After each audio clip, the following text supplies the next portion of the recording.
Twelfth standard का result आया और घर में सब लोग एक ही सवाल पूछने लगे कि बेटा आप ट्वेल्थ का रिजल्ट तो आ गया, अभी आगे क्या। पापा बोलते हैं इंजीनियर कर लो, मम्मी बोलती है डॉक्टर बन जाओ, और फ्रेंड्स कहते हैं कि जो सब कर रहे हैं वो कर लो। और बेचारा वो स्टूडेंट, उसे खुद को नहीं पता कि मुझे क्या करना है। अगर आप भी इसी कन्फ्यूजन में हो तो आज की वीडियो आपके लिए है।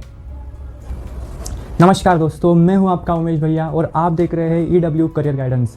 आज की वीडियो में मैं आपको बताऊंगा 12th के बाद आपके लिए सही कोर्स कौन सा होगा, आपको 12th के बाद क्या करना चाहिए और हर फील्ड की एंट्रेंस एग्ज़ाम। तो वीडियो को शुरू से लेके एंड तक देखिए, लास्ट में डिसीजन आपका होगा कि आपको क्या करना है। मैं बस आपके मन में चल रहे कन्फ्यूजन को दूर करने की कोशिश करूँगा। तो फ्रेंड्स, आज की वीडियो में हम जानेंगे 12th साइंस की बात करियर ऑप्शंस। तो सबसे पहले समझ लेते हैं 12th साइंस में स्पेशली 3 ग्रुप होते हैं, जिसे हम जो पहला होता है PCM, दूसरा होता है PCB और थर्ड नंबर का ग्रुप होता है जिसे हम प्लेन साइंस भी कहते हैं, जिसमें मैथ और बायोलॉजी दोनों होता है। तो एक एक ग्रुप के बारे में डिटेल में जानेंगे कि कौन से ग्रुप के बाद आप कौन सा कोर्स कर सकते हो।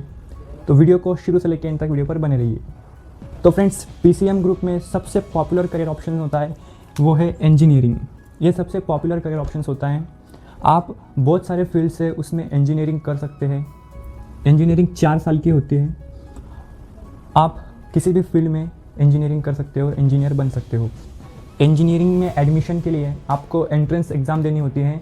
JEE मेंस हो गई, JEE एडवांस हो गई, या MST CET भी एग्ज़ाम होती है। उसके बाद आपको आपकी मेरिट के हिसाब से आपको कॉलेज मिलते हैं, आपका एडमिशन होता है। बहुत सारे फील्ड्स है जिसमें आप इंजीनियरिंग कर सकते हो। अगर आपको इंजीनियर बनना है तो कमेंट में इंजीनियर लिख देना। मैं आपको इंजीनियर की हर एक फील्ड के बारे में एक डिटेल वीडियो लेकर आऊँगा, इसलिए कमेंट में इंजीनियर ज़रूर लिखना। अगर आपको कंप्यूटर और कोडिंग पसंद है तो BCA एक अच्छा ऑप्शन है, और इसमें एडमिशन के लिए आपको मोस्टली डायरेक्ट एडमिशन हो जाता है 10th के बाद, पर कुछ कॉलेजेस अपना खुद एंट्रेंस एग्ज़ाम लेते हैं।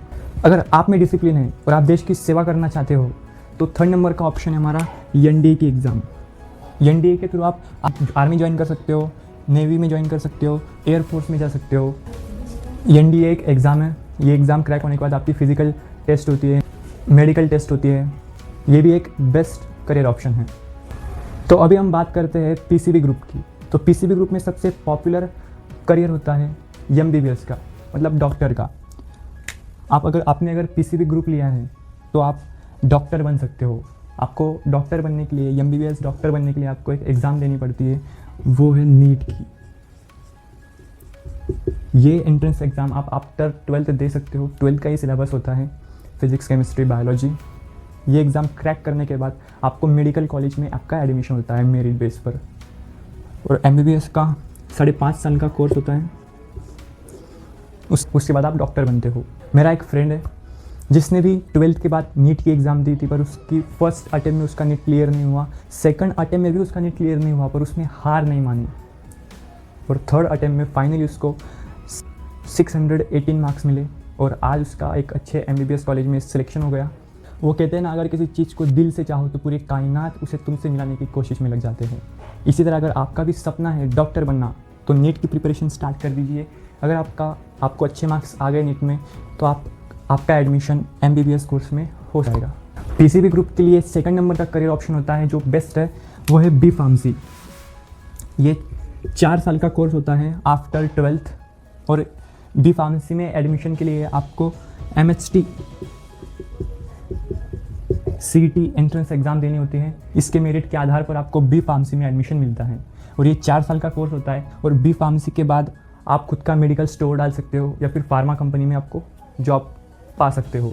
और अगर आपको B Pharmacy के बाद भी आगे पढ़ना है तो आप B Pharmacy के बाद M Pharmacy भी कर सकते हो।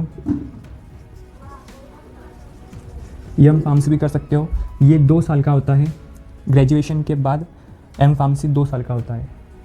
M Pharmacy करने के बाद स्कोप बढ़ जाता है, मतलब डिमांड ज़्यादा होती है। M Pharmacy के बारे में ज़्यादा डिटेल जानकारी चाहिए तो कमेंट कर देना, मैं उस पर एक डिटेल वीडियो लेकर आऊँगा। अब हम बढ़ते हैं PCB ग्रुप के थर्ड नंबर के करियर ऑप्शंस पर, जो है नर्सिंग। आप 12th के बाद नर्सिंग का कोर्स कर सकते हो। इसमें नर्सिंग एंट्रेंस एग्ज़ाम होती है या कॉलेज भी एंट्रेंस एग्ज़ाम लेता है खुद, तो ये भी एक बेस्ट कोर्स माना जाता है। आप इसमें भी ये कोर्स भी कर सकते हो। अभी हम बात करते हैं जिसने PCM भी लिया है, मतलब जिसने प्लेन साइंस लिया है। मैथ्स भी लिया है और बायोलॉजी भी लिया है, तो पीसीएम भी लिया है, उसके पास सबसे ज़्यादा करियर ऑप्शंस होते हैं।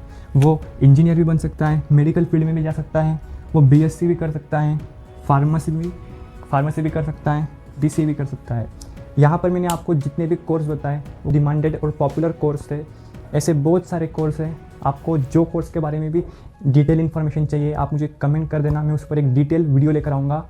आपको जो करियर के बारे में इंफॉर्मेशन चाहिए मैं उस करियर के टॉप के लोगों से बात करके आपके सामने साफ और आसान भाषा में रखने की कोशिश करूँगा।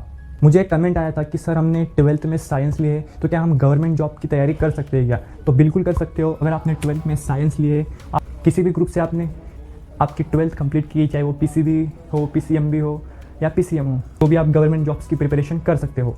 आप पुलिस बन सकते हो, आर्मी में जा सकते हो, रेलवेज़ की जॉब्स होती है उनकी प्रिपरेशन कर सकते हो, बैंकिंग में जा सकते हो, आप यूपीएससी की एग्ज़ाम दे सकते हो, सिविल सर्विसेज की। आने वाले साइंस लिए हो पर आप गवर्नमेंट एग्ज़ाम की प्रिपरेशन कर सकते हो आफ्टर 12th। दोस्तों, करियर कॉपी करके नहीं चूज़ किया जाता, करियर अपने इंटरेस्ट के हिसाब से डिसाइड किया जाता है। मेरा एक दोस्त था जिसने दोस्त को देख के इंजीनियरिंग कर ली, उससे एग्ज़ाम्स नहीं निकले, वो फेल हो गया। फिर बाद में उसने अपनी फील्ड चेंज की, ग्राफिक डिज़ाइनिंग का कोर्स किया और आज वो अच्छा खासा उस फील्ड में काम कर रहा है, अच्छा खासा अर्न भी कर रहा है। इसलिए करियर कॉपी करके मत चूज़ करो, अपने इंटरेस्ट के हिसाब से डिसाइड करो। अगर ये दो चीज़ें मैच हो गई तो आपका करियर स्ट्रांग बन सकता है। पहला है इंटरेस्ट। आपका इंटरेस्ट चाहिए उस फील्ड में, आपको जो भी करना है उसमें आपका इंटरेस्ट है क्या? लॉन्ग टर्म तक आप वो काम कर सकते हो क्या? अगर हाँ तो बेस्ट है। और दूसरा है स्किल्स। आप में वो स्किल्स है क्या? अगर ये दो चीज़ें मैच हो गई तो आपका करियर बहुत ही स्ट्रांग बन सकता है। अगर आप चाहते हो कि मैं 12th आर्ट्स के बाद के करियर ऑप्शंस, 12th साइंस के बाद के करियर ऑप्शंस, इन पर वीडियो बनाऊँ तो कमेंट में ज़रूर लिखिए, मैं उस पर भी एक डिटेल वीडियो लेकर आऊँगा। याद रखिए दोस्तों, करियर का डिसीजन ज़िंदगी का सबसे इम्पॉर्टेंट डिसीजन होता है, इसलिए सिर्फ किसी को देख के डिसीजन मत लीजिए। अपने इंटरेस्ट को पहचानिए, अपनी स्ट्रेंथ को जानिए और फिर कॉन्फिडेंट होकर वो डिसीजन लीजिए। मुझे पूरा विश्वास है अगर आप मेहनत और सही डायरेक्शन में काम करोगे तो आप ज़रूर सक्सेस पाओगे। मैं मिलता हूँ आपसे अगले वीडियो में, तब तक के लिए जय हिंद।